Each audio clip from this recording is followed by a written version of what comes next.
In today's video, I'm going to teach you how to import contacts into Outlook. Before we start, make sure you have Outlook installed and a contacts file ready in CSV format, saved with UTF-8 encoding, which preserves special characters. If your file came from another service, it probably already is, but I'll point out where this matters. Go ahead and open Outlook from your desktop. If prompted, sign in to your account.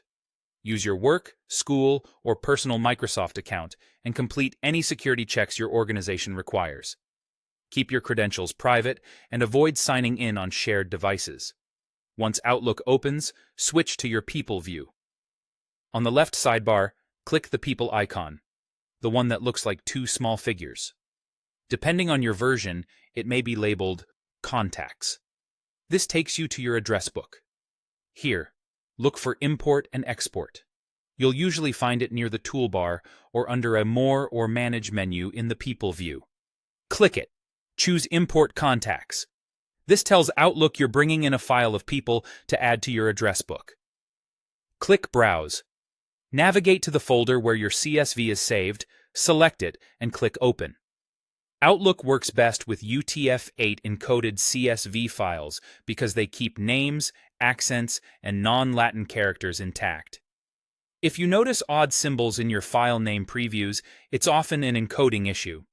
Exporting as CSV UTF-8 from your spreadsheet app is the fix.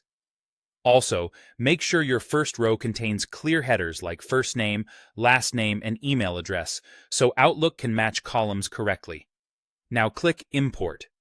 Outlook will upload the file and start syncing your contacts. This can take a few minutes, especially if you have a large list. You can continue working while it processes.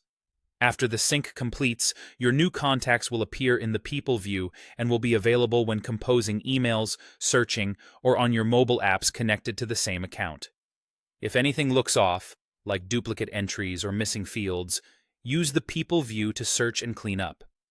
Outlook may merge obvious duplicates automatically, but it's a good idea to spot check a few entries with special characters or long names. That's it. You've successfully imported contacts into Outlook using a UTF-8 CSV. Keep your original CSV as a backup, and consider repeating this process anytime you migrate from another service or receive an updated contact list.